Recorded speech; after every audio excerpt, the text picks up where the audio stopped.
we're going to kick off this meeting of the Crime and Gun Violence Prevention Commission. And I open by saying the Crime and Gun Violence Prevention Commission because one of the first things that I would like to do is try to do some expectation setting and eliminate the words task force. The word task force has somehow gotten into our vernacular, and it's circulated around the city. And in especially a military city, the word task force carries with it a certain meaning. It's a short duration, high intensity group that is empowered to go out and do specific things for a short period of time. And as a commission, which we are, we have a different mission, which is more long-term in duration. And I don't want to, unfortunately, somehow that's gained traction both in the headlines that we're seeing when we set up our online meetings and even in our literature. So to be very clear, in our city code, we're written as the Crime and Gun Violence Prevention Commission. So I say that with a sense of purpose. So welcome to our final meeting of 2025, and I want to also say happy birthday to Chantel, who is out here on her birthday. So we appreciate it, and we'll try to get this done so you can go back to celebrating your day. We appreciate you coming in on your day off.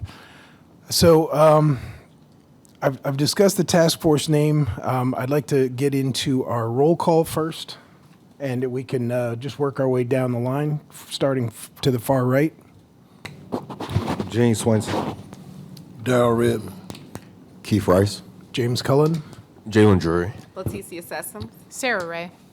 Thank you. Has everyone had the opportunity to review the November 17th, 2025 meeting minutes? And if so, can I get a motion to accept the minutes? Motion to approve. Motion seconded. All in favor? Aye. Aye. All right. Any opposed? None. Okay. Next item, adoption of the agenda. The only things that I had noted on the agenda was that it states that the next meeting will be held on December 1st at the very bottom. So with that correction, that's the only correction that I noted. Anyone else with any questions about the agenda or any amendments to the agenda? Motion to adopt the agenda? Motion. Second. All in favor? Aye. Okay. And I'd also like to acknowledge the presence, we did our roll call, but I'd also acknowledge for the video the presence of Councilman Mark Ugel, who is in the room, and Councilman Vernon Tillage. Thank you for being here. And just to catch up, Councilman Ugel, the only item that we've discussed so far is our attempt to rein in the nomenclature of the word task force and revert to what we are actually called, which is the Crime and Gun Violence Prevention Commission, for a variety of reasons. So I'll turn, I'm going to turn to committee updates, but first, no, I'll go through and say, does anybody have any committee updates at this time? Okay. Go ahead. So being that the board members have switched around, some of these subcommittees, are they going to be switched up too? Are we voting on those again? Right, and what I would ask at this point is if anyone has an interest in any of these boards or commission, or correction, any of these committees, either changing what your current status is, or someone who has not been a member, to please let me know, or it doesn't have to be at this moment, but we can put this together and vote on a new slate in our next meeting.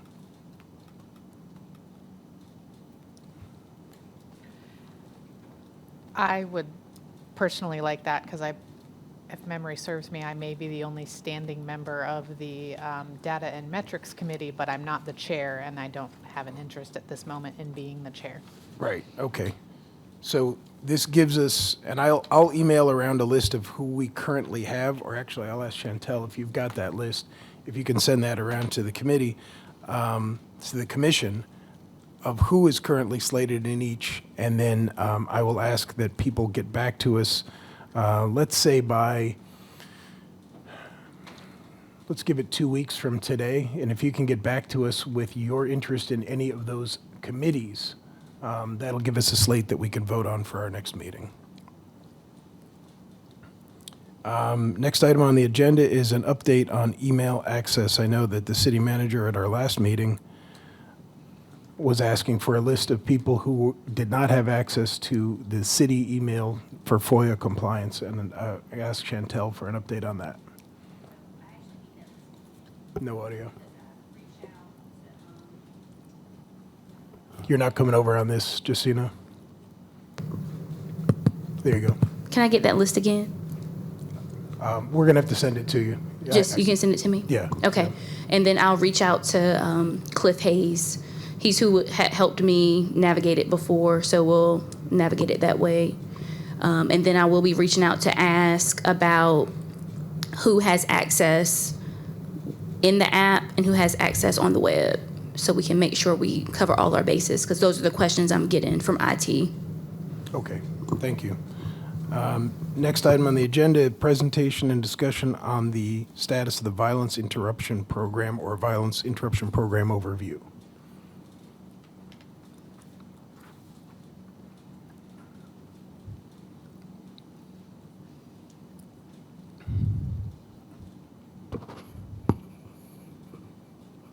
All right, y'all. Is this working? Can y'all hear me Yep, okay? loud and clear. All right, so I'm just gonna go over. I won't say it's overarching overview, but we're gonna get a little bit in the weeds if we need to. But I'm gonna start with a kind of like a historical context of how we got here, and then kind of bring y'all up to date with where we are. So I would say probably like a year ago, the city put out a request for proposals for technical assistance and training for our VI program. So the VI program was actually a component of that RFP. It wasn't the full thing. It was a component of it. There were two RFPs that went out, and we did not receive viable proposals from that request that went out. So then we started looking at what are some of our other options. We received an unsolicited proposal from an organization that, you know, we weren't able to verify that they had successfully done this work in other cities, because Portsmouth United was already working with McAllister and his team, Marcus McAllister and his team. They decided to do an unsolicited proposal for not only the VI training and technical assistance, but also for technical assistance for the commission, as the crime commission as well. But for the sake of this conversation, we're going to talk about the VI proposal, the VITA proposal. So they were able to come back with us with information based on what we shared we needed for scope of work, and they gave us a proposal. That proposal is now in contract form. They signed the contract today, and then it's going to be routed so that the city manager can sign it, and we can get things rolling by the beginning of the year. In order to save time and not waste additional time on not being able to get anything done, we brought in another organization, Intervention Strategy Group, to come in and help us with building out the program, things that were not going to be included in the Marcus McAllister contract, which their organization is MC&T. So MC&T, their contract had some components, and then this is a smaller, I won't even call it a contract, they're just doing, they're providing a service to the city that's outside of the contract limits, essentially, so they didn't have to go under contract. But they came in and they helped us with mapping, with looking at the data and figuring out where we need to have the sites. Right. They went on the ground and pretty much mapped out, a live mapping out of where incidents are taking place. And they're also helping us with filling our recruitment gaps. So let's back up a little bit to July. In July, we started our initial recruitment. We hit a stop because we couldn't get an agreement with, when I say we, Portsmouth United, couldn't get an agreement with the city about how we were going to vet these individuals, because we know that these are this is a non-traditional role that you would be recruiting people who would potentially have a criminal background. We couldn't quite get an agreement with how we were going to vet. So what we ended up doing was touching base with the folks who were providing TA to us already, and they told us this is how it would be done. You would have someone go on the front line, figure out if these people really have rapport, and they would pretty much watch and report. They know what questions to ask. They know what they're looking for. They're going to provide a report. We take that report and we attach it to the background check, and then that is what goes up for approval so that we can have a contract with these VIs. So these are all going to be contractors, not actually city employees. So that's something to keep in your mind as well. So Intervention Strategy Group has been helping us build out the sites, fill in the gaps, because between that time frame from July to now, we've lost some of the people who were initially going to be included. In addition to that, we originally started with 8 sites. Based on the best practice, it's not smart to build out that fast with those many sites. So we scaled it back to the sites that needed the attention right away, which we identified those 4 sites. And then not everyone who was in that initial group had rapport in all of those sites. Does that make sense? Mm-hmm. So then we were left filling the gap. So what we have now is our 4 micro hotspots that are our priorities: London Oaks, Dales Home, Prentice Park, and Southside. So those are our priority sites. We have a good hold on who is going to be on those sites. Now, this is prior to city approval, right? So, like, we're in the stage where they're still being vetted. That's where we are right now. So once that vetting is done and that packet goes up with the background check and that report, then we'll be able to say, okay, these are the folks who we're going to contract to do this work. So that's where we are now. This includes a program director. We have outreach specialists on each site and a violence interrupter on each site. And then we have a flex violence interrupter who's able to navigate all 4 sites and step in if needed. So you have a team of 10 people total. Do they have fixed hours?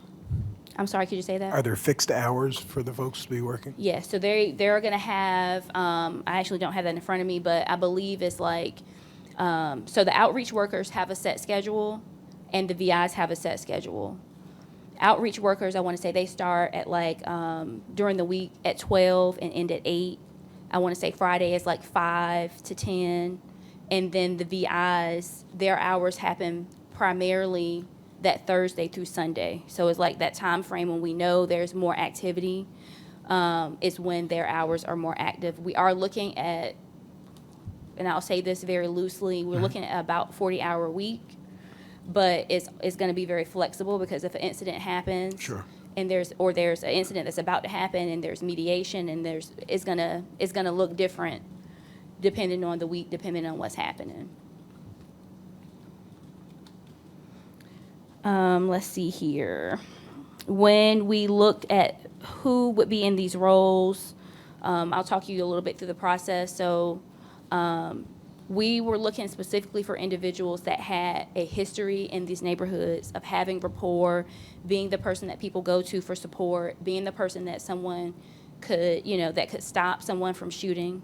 And after we were able to identify who those folks were based on things we hear in the community, based on our kind of our lead VI, we were able to interview those folks. They had a panel interview. After that panel interview, this next step is the on-site vetting, which I think has a different name, but that's what I call it. We're looking for people who have a lived experience, who have proven to have conflict mediation as well. As far as, yes. I know Eugene had a question, but I had one also. Yeah. You got one? One question. So the violence interrupters, how many per neighborhood? So each neighborhood has one violence interrupter and an outreach specialist. So for that one violence interrupter here, is he gonna start at 8, or is he pretty much on call starting at 8? They're on call all the time.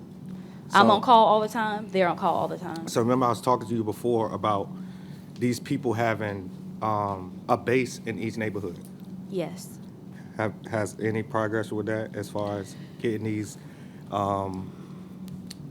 I guess, project managers on board where they giving up at least maybe an empty unit or the back of their rental office, so these Yeah. people would be able to, I just think they have a better rapport with that neighborhood You're correct. if they have a base out there versus them just kind of just walking around out there and showing You're right. up. If somebody need them, they would be able to go, be like, hey, he not out here, but hey, we can go right here, kids, adults, whatever.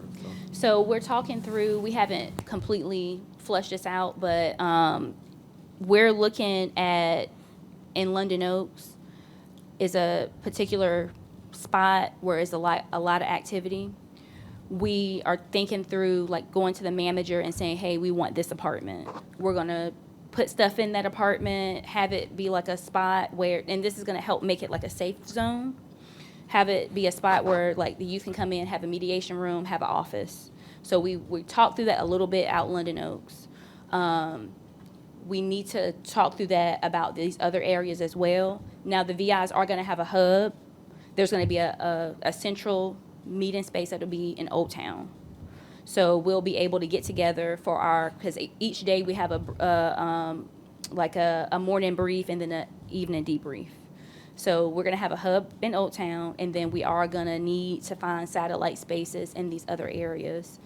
But I love that idea of going to the property managers and saying, hey, if you have an area that is not just an empty apartment, but like an area that you know, like, stuff is happening here, we can come in, get some stuff in that space, make it a neutral space, and that helps with deterring things from happening, but it also helps serve a need of giving us a space.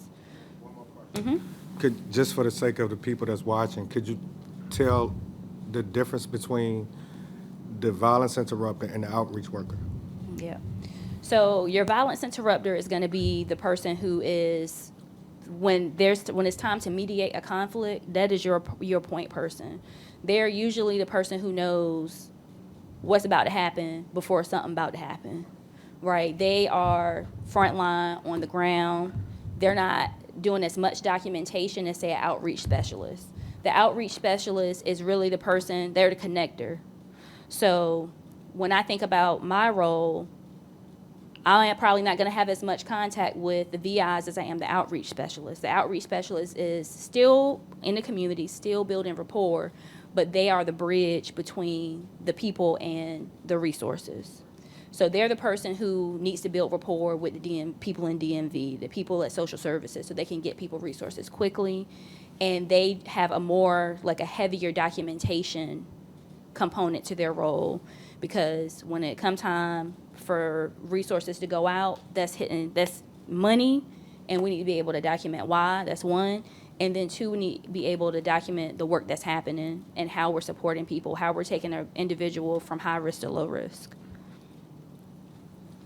And then Commissioner Redmond, you had a question? You have the floor. My question is, for the people that's listening, could you explain what it means when you say hotspots?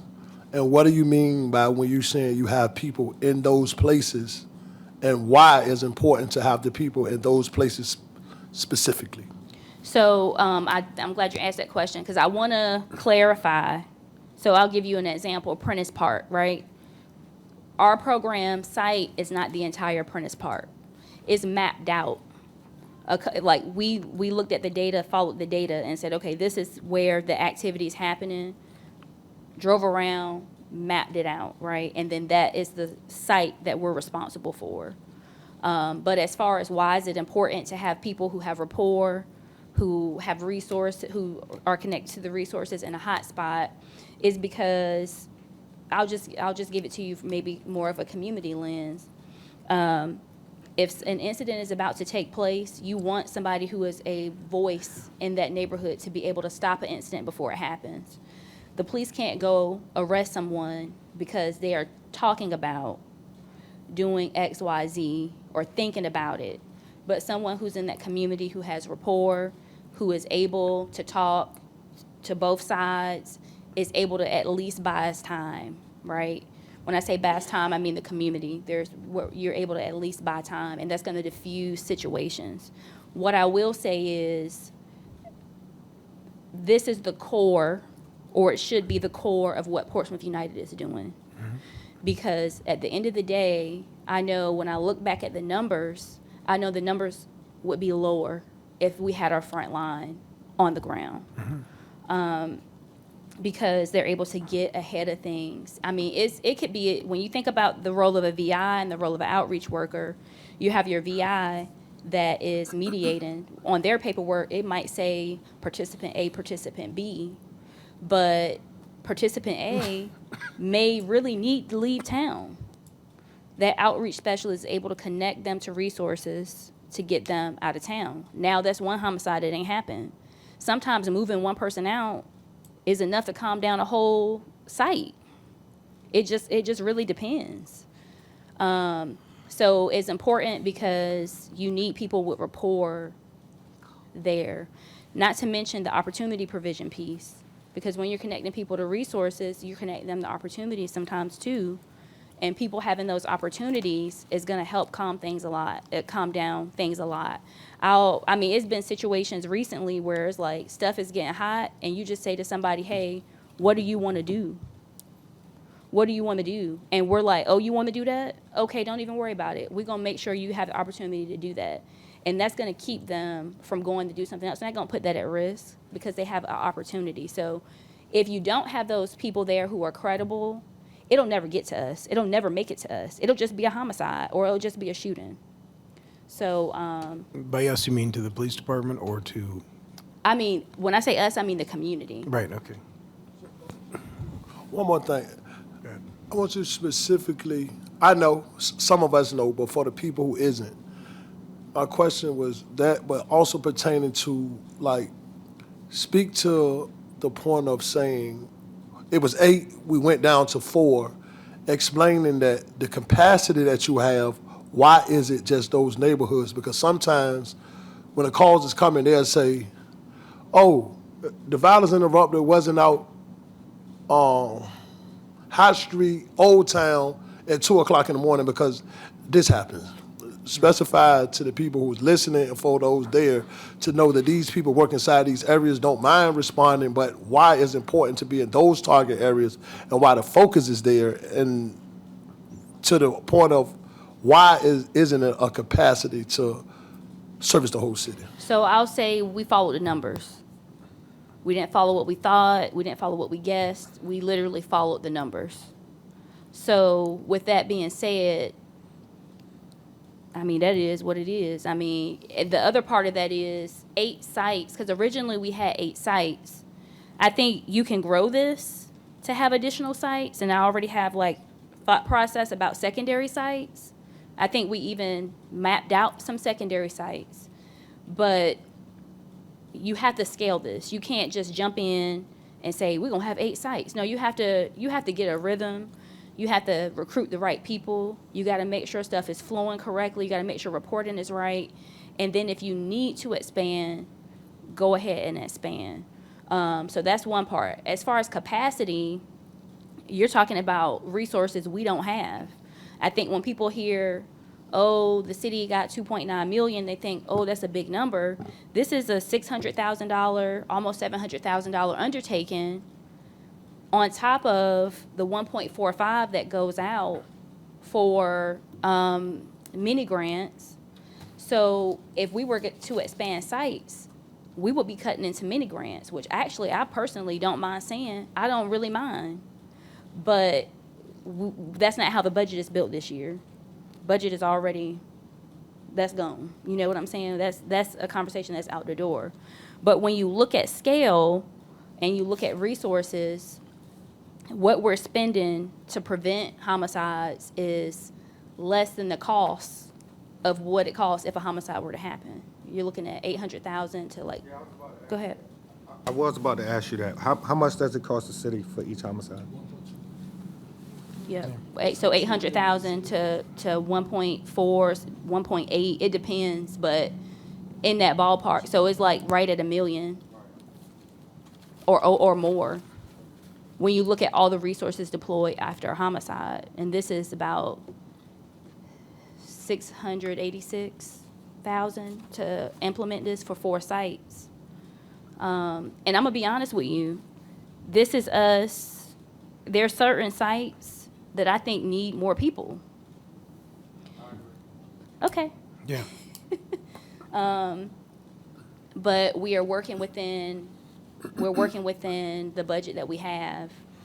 There are certain sites that, once we expand, if you were to expand to an area like Seaboard, which is, in my mind, a secondary site, like we're planning for the future, you're gonna need more than 2 people, so it's one of those things where we're looking at the resources, and because I believe that we have really strong VIs and strong outreach specialists identified, I think this is gonna work really well.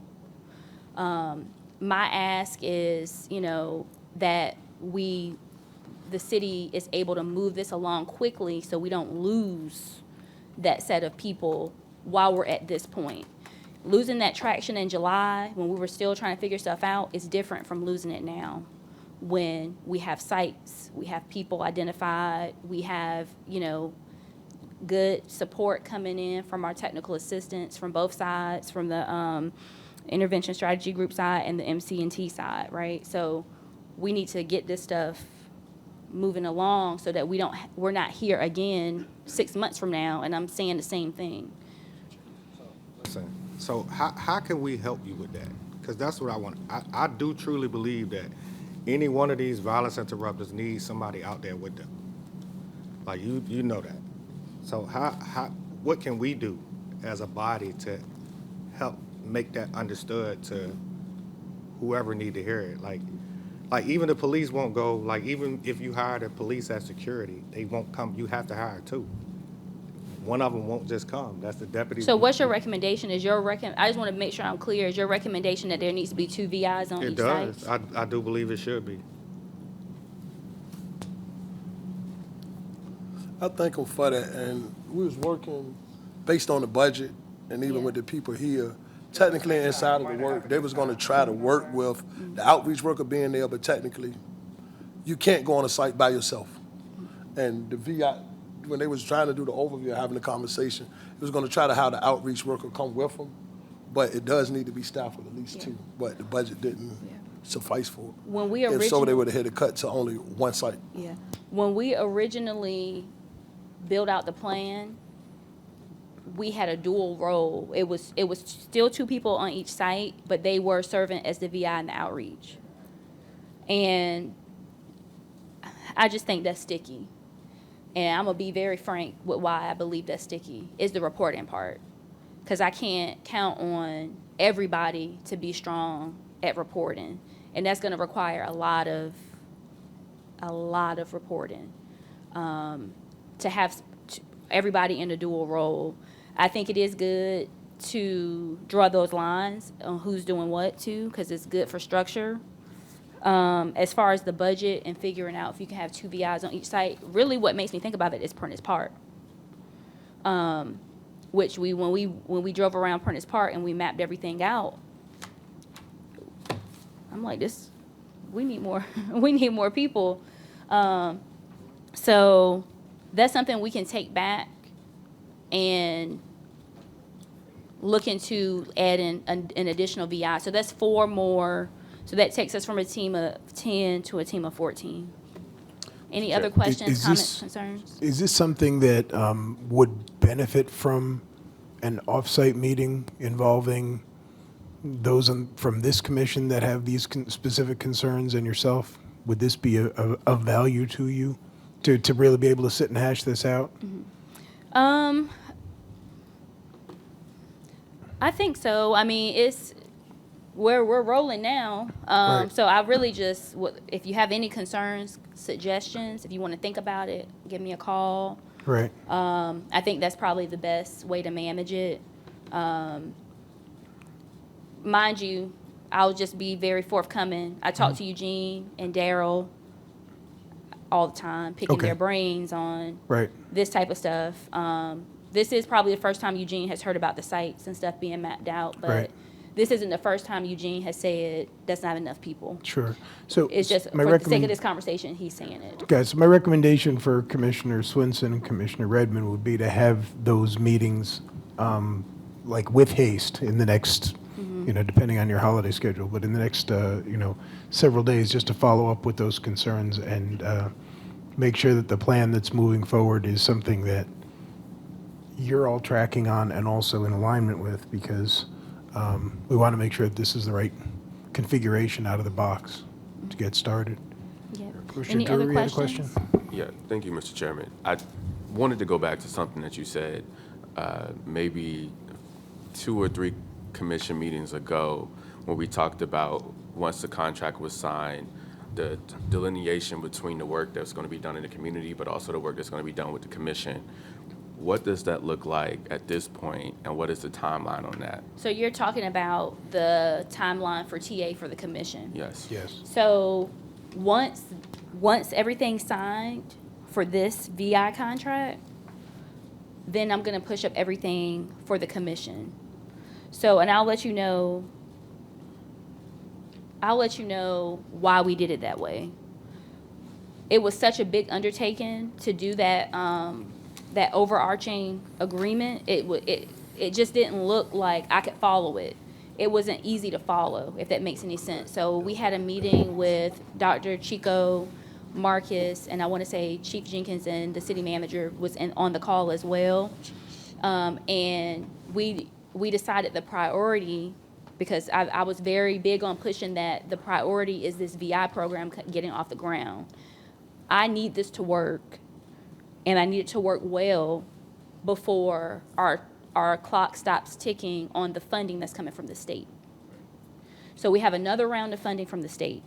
So I need this program to be up and ticking so that the state will continue to fund it.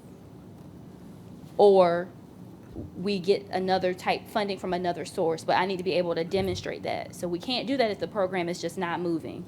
So based on that conversation, the directive was to go ahead, figure out the situation for the VIs, and then as soon as that contract is signed and move forward, we already have the proposal for the Crime Commission TA.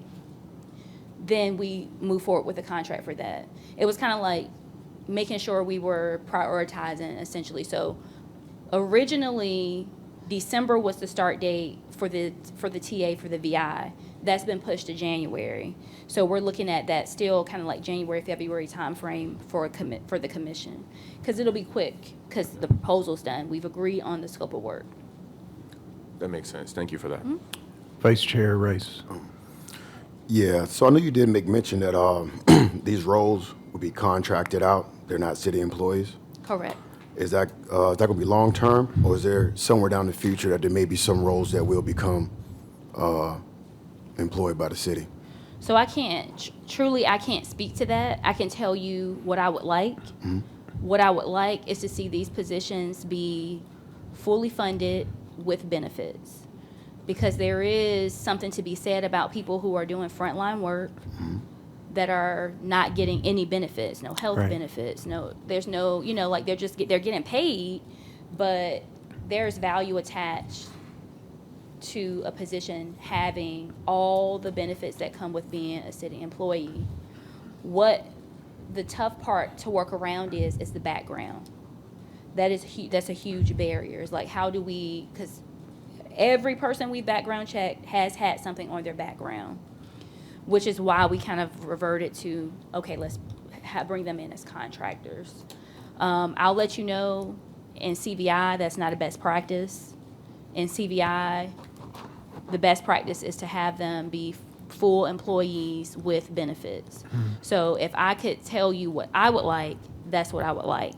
If I could tell you a timeline on that, it would be to pilot this program with these 4 sites, demonstrate the work that's happening, and then make a case for why it should not be a contract and why it should be fully employee, if that makes sense. Okay. Is there anywhere in this pilot program where the city or anybody else is helping the violence interrupters with mental health or having someone that they can talk to and vent to from what they see from being out there in the field? It is not, but thank you for that suggestion. When we built out the original program did have a mental health component in it for the VIs. I talked to the lead about what was needed, and that's something that comes up a lot. It came up right before this meeting, the mental health component. So thank you for bringing that up, and we will include that in our pilot. We will find a way. Any other questions? Mr. Chairman, I'll also, following up with Vice Chair Rice, his recommendation, is there any way, in the meantime, before you're able to make that case to provide benefits for those VIs, if we could put together a thing of resources for them to be able to rely on, whether it's health benefits or whatever that we are aware of in the city of Portsmouth, that might be helpful in the meantime? If there's something that we could do, that would be great. That would be great, Jalen. Okay. Thank you. All right. Okay. You're going to let me go Question? first, Ms. Sessoms? Yes. We have two. Thank you. Thank you for that very thorough overview. I know maybe just enough to be dangerous, so I want to make sure I heard everything. The sort of the org chart looks like a program director and then a site director. I think I have it with me. Oh, okay. Hold on.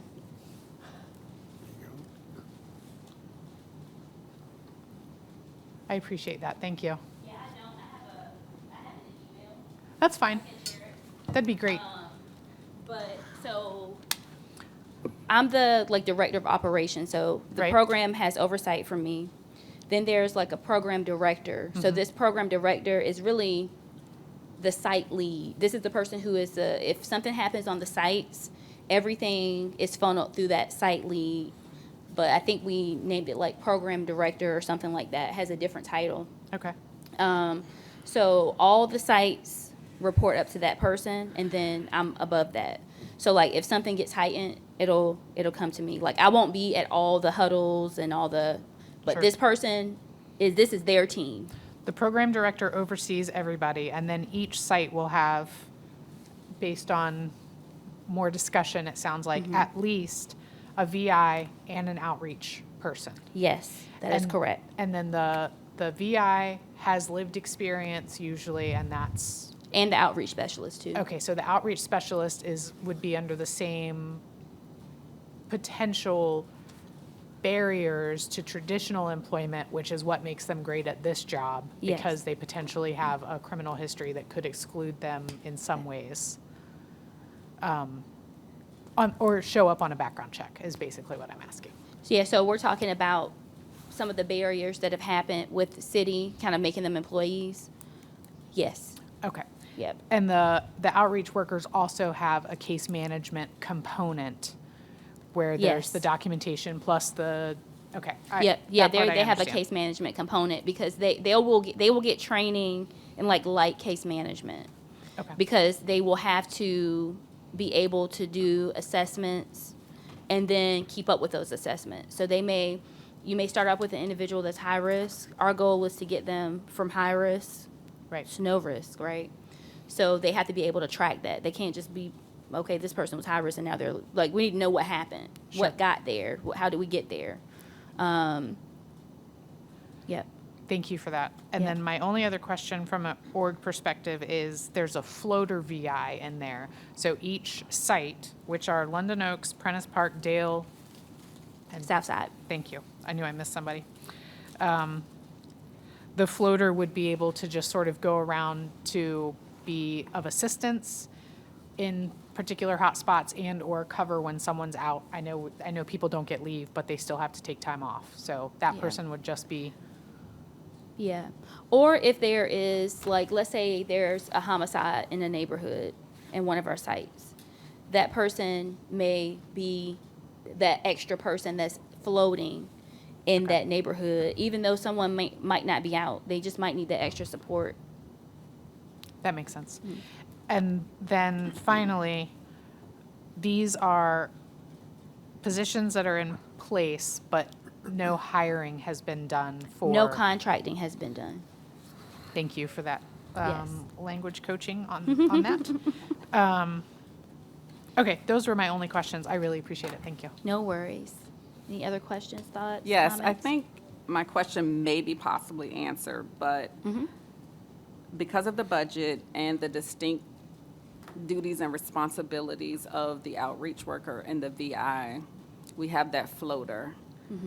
But the makeup of the position is, for lack of better words, PRN, like you kind of go when you're needed in places. So because of safety concerns that we already have going into the position, if the floater is not available, could someone from Southside go and support someone in London Oaks, like the VI, So during a those, situation? yeah, so the quick answer to that is yes. And that's a part of the kind of like on-site vetting too. Because you want to know if I have a VI in Southside, that they're going to be okay if they go to Right. Prentice Park. So some of that happens during the interview process. Some of that happens while you're vetting. And people will tell you, like, yeah, I'm good out here, but I don't really go out there. I will let you know the team that we have, they can move around the city pretty okay. Like, they may not know everybody's name when they go somewhere or know everybody in one particular spot, but they would be okay if they went to Dale's home, even though they're based in Prentice Park. And that was a part of the build out too, because, you know, we have groups in these areas that we're trying to mitigate stuff happening between these groups, right? So they would need to be able to move across, because you might need to mediate a conflict across. Are they fluid enough for me to say on a random Tuesday that the person who's assigned to Southside need to be out Dale's? Absolutely not. Like, we want you at your site, Right. building rapport, the site that you're assigned to. But if we need to, yes. All right, thank you. So my next question would be the barrier issue, right? So this pilot program is evidence-based, and it's been successful in other states and other cities who have people with lived experiences that are working. And the people that we're bringing on are from Chicago, been all around the world, national trainers. Is it our city that is reluctant to bringing people who have barrier crimes on, or I wouldn't even say barrier crime, a criminal history as an employee with, like?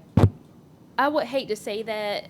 I would hate to say that in the sense of, like, do I have that in writing? No. But is it going to be a barrier and slow up the progress of getting things off the ground? Absolutely. Which is why I said earlier, how I would like to see this is to pilot this. I'm using pilot very loosely. Demonstrate the success of this. Right. And then say, okay, this is what we really need to support our staff that's on the front line, because this is the right thing to do. But if we were to seek that out right now, I believe that it would be a big barrier, and it would hold up the progression of the program. So that's kind of where I land on it. But I can't say conclusively that the city would never. I don't think that's the case.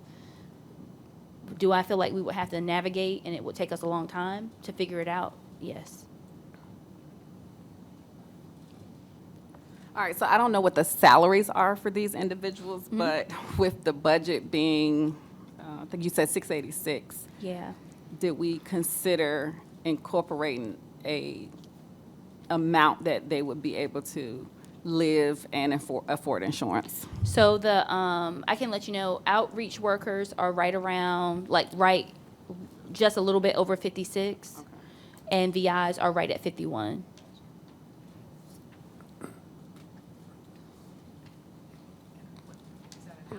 Commissioner Drury. 51,000 a year, 56,000 a year. Are you still mathing? There was some discussion at some point Still mathing? for the budget purposes to take that number down, and I don't think that's, Take it down? there was some discussion at one point for this, we're not gonna take it down. Oh, okay. There was That's an discussion at insult. one point, but when you look at what I did was I had some conversations with other cities that have VI programs, and they have, some of their VIs are making more with benefits. Now, there's some places that are making less with benefits or less with no benefits. Right. And then I was able to help them say, this is how we justify da-da-da, right? But we wouldn't want to take it lower than that. And then outreach specialists, have that little bump because their position has all that reporting and documentation. And I will let you know, the person who is going to be providing oversight for the sites will not have an issue letting nobody go. So they're going to be held to that standard of making sure those things are done. So we bumped them up a little bit over the VIs. So will we be formally introduced to the team? Like, would they come here so we get to know who they are and how Yeah, excited once they everything's are up about and we have working? contracts signed, Okay. yeah, that's totally cool. That's totally cool. I love it. And the person who's the lead will be handling that. Okay. Yes, I have it won't be one- me. Go One ahead. last thing. They spoke about it already, but you know how I feel about mental health. I Yes. think it is optimal. It is not something that is optional. It is a requirement if you're working on the front lines. It is so important that we have that level of engagement with them because they internalize a lot. Most of them, I'm sure, will be men. I don't know if you have any women on your team yet, but gender really doesn't matter. But women like to talk a little bit more than most men. So just making sure that they are equipped with the wellness tools that they need to be successful in the community. Ongoingly, it is not healthy for any of us to be repeatedly exposed to violence, trauma, and not have a Yeah, outlet. deposit. Yeah. Yes, thank you. Yeah, we're gonna work on that. I got one. Could I add something? A part of that I would ask for, which is actually implemented in a lot that you've been talking about, is the mandatory, mandated. That's what I want to add. Mandatory, mandated weekly group therapy sessions. Mandated. Yeah. Regardless of what it is, I want that to be a part of it. That is weekly mandated. A lot of the organizations run it. It's mandated. It's like a check-in. If you got something that's deeper, yes, it's there. But if it's not, it's still that check-in. It's still that touch point of what have you experienced while you're doing it. And that eliminates the stigma that some people will have, or at least the feeling, I'm not going to voluntarily go and ask for help, but that, Right, it's mandated inside of the contract that you have to attend Oh, okay. that weekly session to get that, and the provider, if you want to go deeper, you can. So that means the contract needs to be edited Yes. to include that. Okay, that's easy. That's easy. And then Commissioner Drury. Yes, thank you, Chairman. Quick follow-up to Leticia's question on bringing on folks who have a background, and it might be a little bit harder to bring on folks because of their background. Is there a way around that you've been able to see? I feel like I know the answer to the The question. contract. Correct, the contract. But is there something that the city can do, or city council support, to make that a little bit easier in the future? Have you thought about that or seen what other cities have done to make that the case? So I'm gonna refer to Javon Davis. Okay. And the question was about getting through that barrier of like when people have a background, making them like employees instead of contractors. Okay.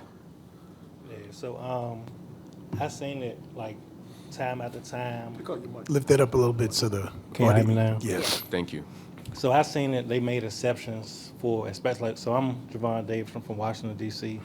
And we have one of the biggest CBI components in the country. You know, and that comes out of the WANS office. So exceptions have been made, but I think the barrier would be if they had any child molestation charges or any open charges that they wouldn't be able to work nowhere. You know, They wouldn't be able to have a contract. They wouldn't be able to go to no schools. They wouldn't be able to work to the government or at any community-based organization. But outside of that, I think they made it where we can still be a part of the government. All right. So that'll be just something that the city will have to agree on. Okay, thank you for that. Thank you. Chairman, and this might be something for us to consider going forward, but like there being some type of matrix put together, so there's a thing to go off of how do you make those decisions of folks with a background, how to bring them on, if it's something of looking at what Washington DC is doing or other cities have done, because I think that's important, and we're not limiting who we can bring on for VIs when there's qualified people to do this work out there in the community. So I think that's my point. Thank you for that. And then the question I had to follow up, each of us is talking about things that are from our own area of expertise and concern. When you say that they're moving around between different sites, physically, how are they moving around? Are they in their personal vehicles? Are they going to be allowed access to city vehicles? How are they communicating with each other? Yes? Personal vehicles, personal devices. So. There you go. So these are just things to think about from a cost standpoint. That you're incurring those costs and placing their personal vehicles at risk, and the city is potentially exposing itself to the liability in some way of having them use personal equipment for a government function. So just some thoughts. Go ahead. Ms. Sassoon. Yeah, so I say, far as like the personal cell phone usage, I think that they should have cell phones that's the job actually give them, I just agree. to keep it separate. I agree with you, exactly. I done seen sometimes like that individuals that we work with, which is high-risk individuals, they might be close to an outreach specialist or violence interventionist, and they can get the violence interventionist or outreach specialist cell phone subpoena. And that's something that we don't want to be caught up in by just using our personal cell phone for business. So like when we talk about personal devices, like everything will be the company issue just for work purpose only. Right. And far as like getting the transportation, I know it's different things that we could put in place, whereas though we can get build a relationship with Uber and or Lyft and try to see how we can get stipends just for to and from if they have appointments like that, so they won't put their own vehicle at risk. So. I guess I'm trying to get a sense of when you say that they're going to move between sites. If they're going to be moving with a sense of urgency, Uber isn't going to cut it. But I also don't want to see somebody speeding in their personal vehicle or speeding at all to go between them. But Uber around here is... When it comes to rushing, and, of course we're not going to... They shouldn't be able to, run the speed limit. They're not ambulances. They're not police officers, whatever the case is. But that's the purpose of having these individuals set up in these communities. Yeah. So they will already be there. Yeah. Around the times that the crime is actually happening. And I know it was a question about what was the time frame for these individuals that they will be in the community. So you might have the violence interrupters hours longer because they're there to put out the fire, right? The outreach workers and the program managers, they are there to rebuild the house if the community is on fire, right? So the violence interrupters will be out there from maybe 4 p.m. to 12 midnight or 5 p.m. to 1 midnight. So like they should already be in that community where the crime is happening, so they won't have to worry about coming from one side of the town to another side of the town. Right. You should always have two individuals in that community to always be there before the police come, before the fire department come. And then one of the, I understand that the intent is to differentiate the VIs and all the workers who are involved in this from the police department to build that trust and the rapport, and that it's not intended to, get somebody in trouble. It's intended to save lives. I get that part. Is there any way that they can, while maintaining that trust, also be on the receiving end of intelligence received from the police department about potential violence, because I know that we have the real-time crime center, we have an intelligence fusion operation going on here that's looking at social media, looking at a variety of different things. So if the police department is aware that there's an issue or a problem, even if it's only a one-way flow of information intended to not have people getting in trouble, Correct. is there a way to take advantage of what the police department is learning through its own data collection? Yes, correct. So, far as the program manager, that would be his responsibility to have that professional working relationship with law enforcement. And then the program manager will get that information and he will communicate that to the teams at each site doing their briefing and debriefings on a daily basis. I mean, it's going to be, some things are going to be LE limited, and those are relationships that have to be worked out and arrangements have to be worked out. But I would just hate to have the PD know about a potential problem and not have the VIs. Yeah, nine able to times out respond. of 10, the violence intervention and outreach specialists, they from that community, they are family with the highest risk and the drivers of crime, so They're they gonna know know. it before the police officers know it. That's good. The police department will only be notified if the incident take place. Yeah.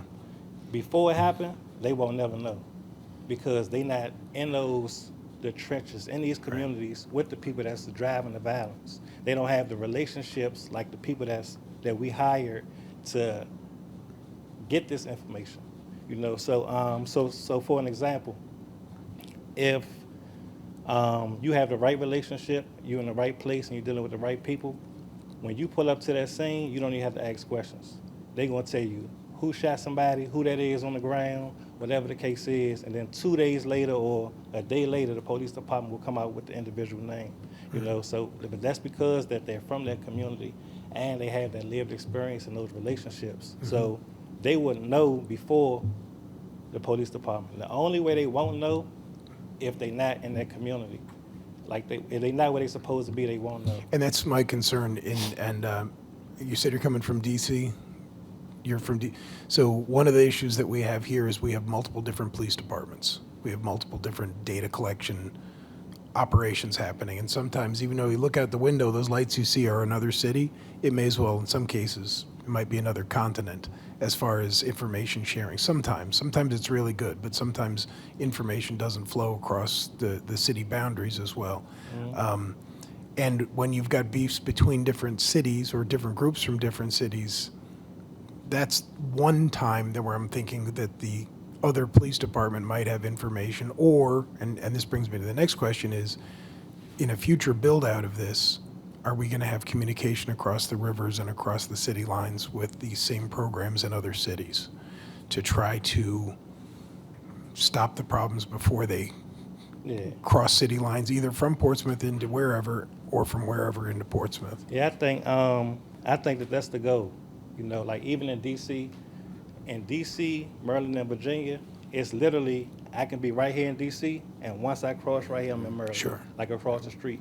So the way it works is that an individual can commit a crime, and he can go across the street to Maryland. You know, so in my community where I do the work, we have a hub there that's on the Maryland line, but that they know that the DC people, the DC Police Department, they can't is out of their jurisdiction, and they can't go over there. So the DC high-risk individuals, they go there and they hustle. But we'll still communicate with that violence prevention program on their side to make them aware of, hey, this individual's from my community, but he's, hustling, or he's with these high-risk individuals, so keep an eye on them for me. Or we might even make that referral, but we'll still keep that connection, because how the dynamics is now, it's like cross-community engagement. And so it's best that anytime something happens, reaching out to your partners, reaching out for the people that's actually doing the work to see if they have any information at all. And sometimes they help us out because they can say, okay, well, this person is seen rapping in this video, or this person is seen hanging with this individual on social media, but he's from across town. And getting that information and building with that violence intervention group in that community up there, it help us like solve a lot of issues. So, of course, when we talk about building an ecosystem, especially when you're dealing with the 7 cities, like that would be a must. Like I think that will not only prevent gun violence from happening in each city, but it will enhance the work too on a professional level. Copy. So Commissioner, I just wanted to add, kind of maybe answer his question a little bit, but kind of add to what you were saying. Like, we have a relationship with a couple of organizations in Norfolk that do similar work. And over the years, we have contacted them because some of the, I mean, of course, we know some of the stuff that was happening in Portsmouth were people coming from Norfolk. So of course, we had to have a relationship with some of the community groups over there who knew some of the kids or knew, hey, well, this is where they hang at. Because of course, if somebody from Norfolk comes and does something, especially Berkeley, where they can just pretty much cross a bridge and get right to Portsmouth and vice versa, you're gonna have somebody from Portsmouth, of course, that's gonna try to go back over there and retaliate.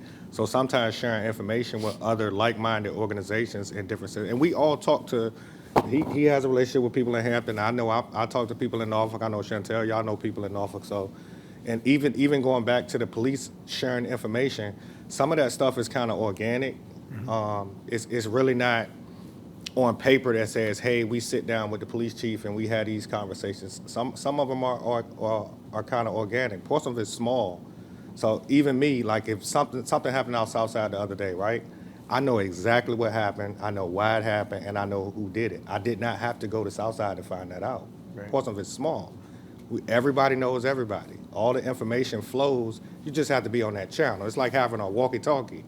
Like y'all on channel 1, well, we might be on channel 8. So anything that goes on in the street, it just comes out. And like you said, if you're able to share that information with the right people, or sometimes them sharing information with us, like, hey, we're hearing about this kid, because over the years, I've gotten that call a bunch of times from different people downtown. Hey, we're hearing about this kid. It might not be enough for the police to go grab him, but it might be enough for me to go talk to him and be like, hey, this is what's going on, and I think you better, you know what I'm saying? Like, I think you need to chill out. Sometimes just that small conversation alone will stop him from going maybe a little further than, he might have was about to go a little further than what we've been hearing. Yeah. And once he get that information, it kind of like, okay, let me sit down somewhere. So some of those things kind of prevent a lot of stuff from happening. To share information with organizations from different cities. Like I said, we all develop relationships with organizations from different cities. Maybe some different, some the same. But I think some of this information will flow if you make it priority with the person. Because like I said, it's kind of like, we just do it. It's really nothing on paper that says, hey, do it like this. It just kind of naturally happens. So like I said, if you put something in place where, hey, this, you know, he knows a guy in Hampton, he knows a guy in Norfolk, he knows a guy in Suffolk, just put it on paper to make sure that this information flows the way you want it to versus it just happening by chance. go ahead. I will add to something that you asked to be. So a lot of this is that what you talked about, one-way communication. So a lot of times referral has come directly from law enforcement, direct things like that of potential. And a lot of those people have become enrolled in programming because of that potential threat. Right. So those communications are happening. I think it's just, as we say, it hasn't been communicated how it's been communicated. And I mean, more of this happening, more organic conversations of sitting together and understanding what every component does, because the same way he was explaining, communities have developed their own sense of community and their own line of communication because it's been a gap of putting all those communications in the same room. Right. Not allowing those communities to have a seat at the table has made them create their own tables. Right. And that's why the communication gap isn't there. And being able to have those people who have that relationship and being able to sit at both tables is what's that. And my thing is, this is why it's so imperative. And publicly, I want to thank you. I want to thank you, Mr. Hugh, publicly, for believing in the program and the work of this program and actually taking the time to learn it. Because I remember we had a conversation, you sat back and looked at it and learned it. Because sometimes we got an idea, but we have to get in and really learn what's going on inside the spaces and learn the work of it, because it gets confusing. Because even with me performing the work, sometimes people say, why you won't heal? I'm one person. The police department can't be over the whole city, but they expect me to be over the whole city. Right. So understanding what it is and the mapping and looking at metrics and looking at data has actually drove it. And these things are happening, and I want to close with actually asking an imperative asking, because when I heard it, how can we look back at that budget about actually transportation? Because to be honest, when you said that, it hit me because I spent hundreds of dollars on gas. Sure. That I'm never reimbursed with, and coming out of my income to provide a service. It makes sense. And you're working. There's maintenance on my car. Yeah. There's check stubs on my car. So how can we relook at the budget on methods? I done seen different places like inside of there in Prentice Park or London Oaks. How can we get those motorized bicycles? So I done seen those motorized bicycles and different things like that to be able to maneuver in those spaces. You know, the motorized bikes I seen in DC. How can we put those things inside the budget? Just something for the commission and asking for the city. And just further answer your question, we have weekly calls with like program managers and site supervisors to do report outs in different parts of the city, and also we include the violence intervention program manager too from Maryland too. So that's something that probably could be implemented here. You know, where you implement a weekly call, a weekly report out to say what's happening in your areas, what happened in your city, to the point where who else was involved, the contact information, whatever the case is, just so that this person get the help that they needed. Another thing, my site took advantage of having, when it came down to transportation, having the motorized scooters, right, to get back and forth. They do like 20 miles per hour. You charge them up in the office, and they actually had a program to where as though if you was to buy a scooter, they give you X amount of rebate. I think it was like a $200, $500 rebate for a scooter. So This we is was able good. to purchase those for some of our staff members, the scooters and the electric bikes, and they last all day on Yep. one charge. They can drive from Washington D.C. to Baltimore and back. Right. You know, so Well, the main thing that's another idea for too. for both that, for moving around within a particular zone, though, also having that sort of mechanism gives you the same ability to interact with people face to face, but it lets you move around a lot faster than just hoofing it. So that's good. Any other questions from the commission? I want to thank everybody. These are excellent questions, and thank you guys for bringing us up to speed on what's going on. It's very encouraging. So, thank you. The next thing I'd like to, if I can ask of our city council members who are present, I had heard in a recent council meeting that we have an additional commission member coming online. Is that accurate? Okay, so we will, I believe that there was an announcement made last week, so I won't be premature and say anything that I as to who it is, but I assume a letter will go out to that person and they'll be joining us with our first meeting in January. And I think that brings us to full staffing. Oh, we have two more questions. Vice Chair Rice. Could we get an update on the Safe Passage program? Next meeting. Okay, we'll put that on our next meeting agenda. And in closing, I want to, Vernon, I won't go leave you out because you came up with this idea a few years ago. I was going to get you later. You know, I just operate different, but thank you for the idea, and thank y'all for formulating, making it happen. You try to sit over there. Okay. And then for our next steps, and the last thing that I'll put in, we don't have a new business section, but I'm going to call this new business. I'm going to reiterate what I'd said at the beginning under Chapter 2 of City Code, under Section 2848. It says that we shall serve as an advisory group to the city government and city council to reduce crime and gun violence in the city. So with that in mind, one of the things we're chartered to do is to make suggestions for things that we feel will reduce crime.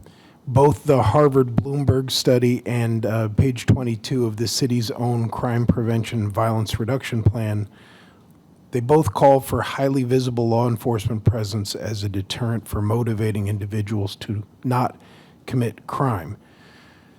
I say this because the Portsmouth Parking Authority is currently enforcing parking only in the Old Town Business District and with a person who is not, or with personnel who are not readily identifiable as law enforcement. They don't have any deterrent appearance to them.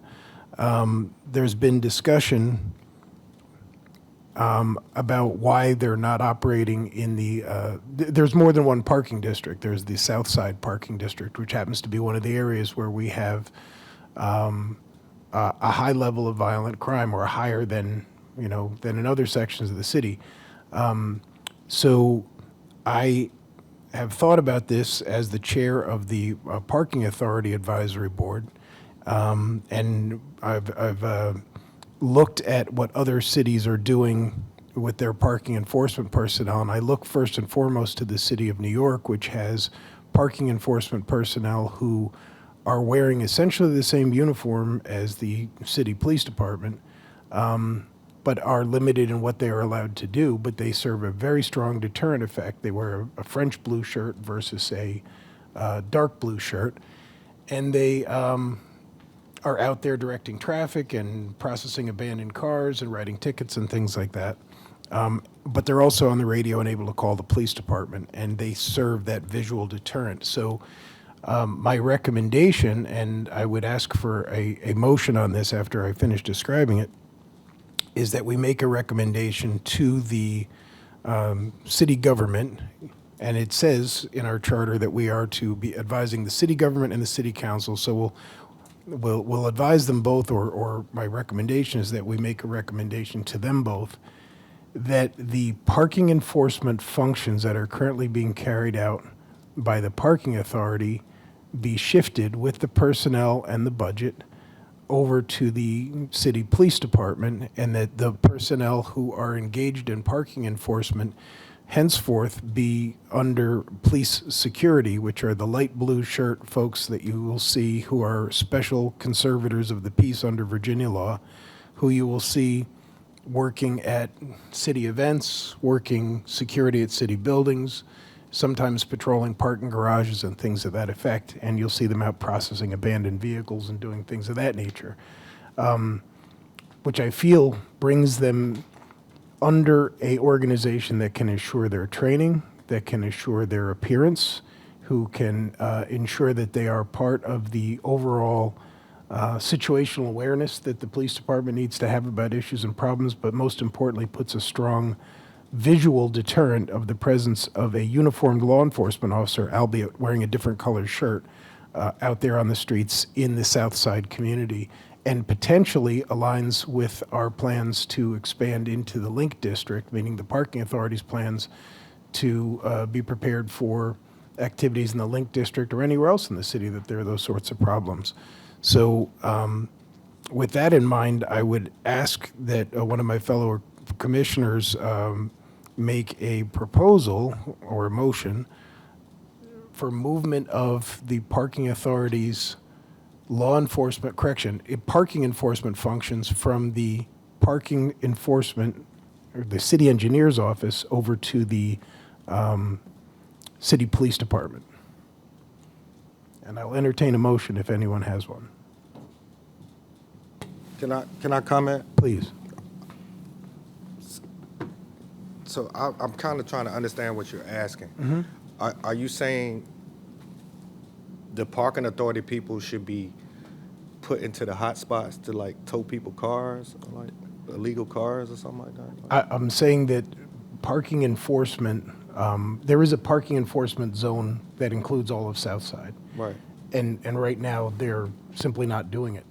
They're not going there and are doing any of those functions. And I'm saying that that should fall under the police department, so that the police department could send personnel to go out and do those basic order maintenance functions that simply are just not being done currently.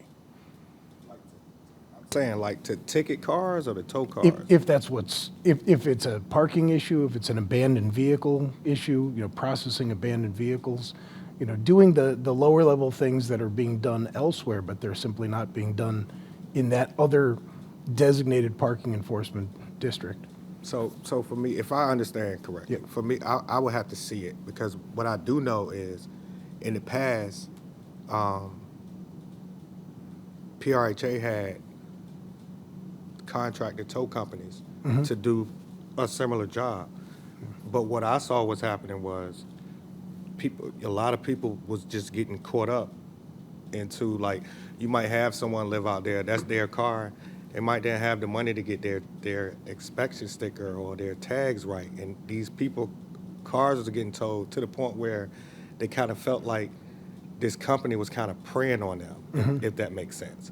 So for me, I would have to see it and kind of understand. I definitely understand where you're coming from, where maybe getting some of those cars out of there.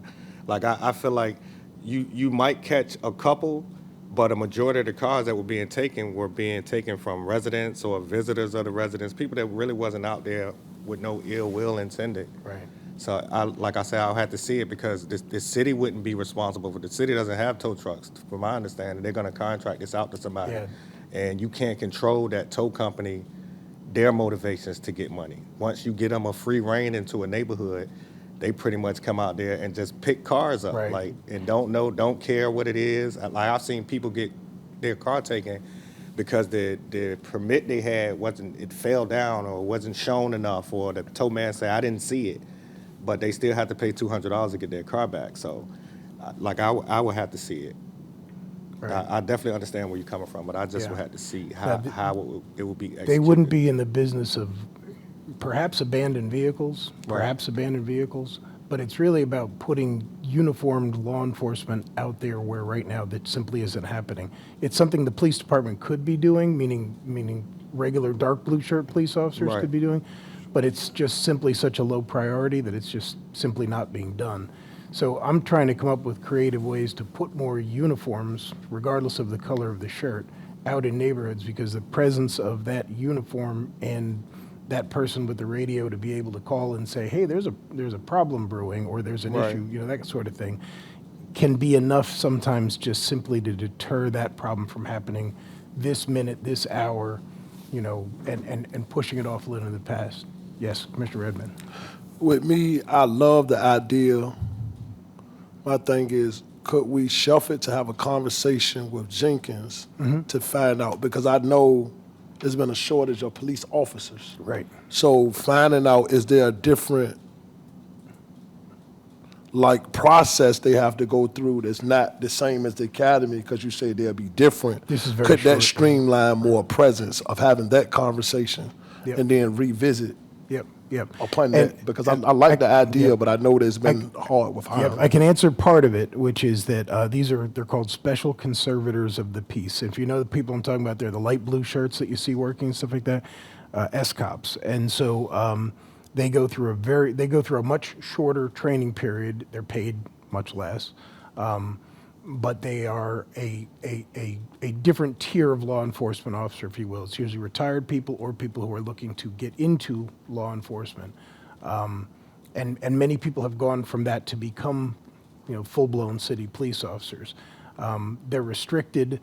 They're authorized by a judge to do only what they're allowed to do. And for example, currently in the city, they're allowed to operate on city properties.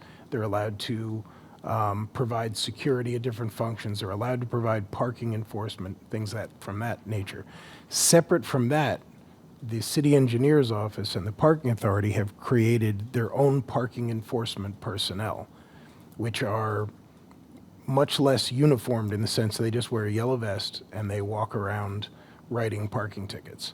And what I'm proposing is, because that's personnel, is this gives those personnel and that section of the budget to the police department to create more of the special conservators of the peace who actually are dressed like law enforcement, so that not only the ones that you see walking around, in Old Town, which is the only area that they're covering right now, would be dressed more as a law enforcement officer with all of the deterrent that carries with it, even though they would not be expected to carry out police functions. They'd be limited to just the parking enforcement, traffic control, things of that nature. But it gives them more of those personnel who could be used in other ways. They wouldn't necessarily just be used for this parking enforcement. They could be used for security in other locations, for when you see like a liquor licensed event, you'll see one of the light blue shirts out there when they have to hire law enforcement type thing. It essentially is a recommendation purely to the city government and the council that that function move out from under the city engineer, and then it unifies law enforcement, in this case, parking enforcement and traffic enforcement, in that sense, under the police department rather than under the city engineer's office. Could we have a meeting with Chief and then come back? Absolutely. If Chief say he's willing to do it, I'm willing to Yeah, second. can do. Any other input? Yeah, I would also say, before I make a recommendation to city council, which again, I think this is important, and I'm glad you brought it up, but I think we should bring the chief in at our next meeting in January. Of course, also because it's the beginning of the year, so we would love to have chief here to recap 2025, but then also bring that up as well. Chairman. Excellent. Thank you. And then as our final items for our next steps, as I have it, Ms. Matthews is going to send out a current list of commission members with our updated membership, a current list of the committee members and their assignments, and within 2 weeks, we'd ask everyone to get back to us with your requests or your requests for changes for the committee assignments that you're involved in. Any commission members with identified resources for mental health counseling or other resources to assist the violence interrupters, we'll send them please to Ms. Matthews. And Commissioners Redmond and Swinson will follow up with Ms. Matthews about the concerns that you were addressing earlier. And last but not least, at our next meeting, a update on the Safe Passage program, which for the audience is concerns that young people had about getting to school safely and getting home from school safely, and an escort program for assisting people from who have to walk to and from school. And I believe that's all we have. Anything else for the good of the order? In the emails as well. Oh, yes, and an update on the emails to Ms. Which takes me to my question. Go ahead. Sorry to interrupt. Without access to the email, I won't be able to access the committee list, et cetera. So can we put that first? And then make sure that information is being shared, like if I need to come to IT, if I need to bring a device, something like that, because Sure. otherwise I'm going to be behind the curve. So I have city email, so anyone who does not currently have access, please let me know, like, before you go home today, shoot me an email. Chairman, if I can, I think at the last meeting, city manager had recommended to Ms. Matthews to just go through and check and make sure that everybody have access. And I believe majority of the people here said that they don't have access. So Right. my recommendation to you, Chairman, is to just allow Ms. Matthews to, I think she said she was going to work with She was IT. asking for a list, if I'm not mistaken. But I think majority of the people said that they don't, and we was using our personal emails. And so I think that that would be the best Sure. case, is to just go through and the thing that we did at the beginning, give logins for everybody via Start personal from emails scratch. and start from scratch. That sounds good. Thank you, Chairman. Thank you. Anything else for the, okay. With that, I call this meeting adjourned at 19:24. Thank you, everybody, and have a happy holiday.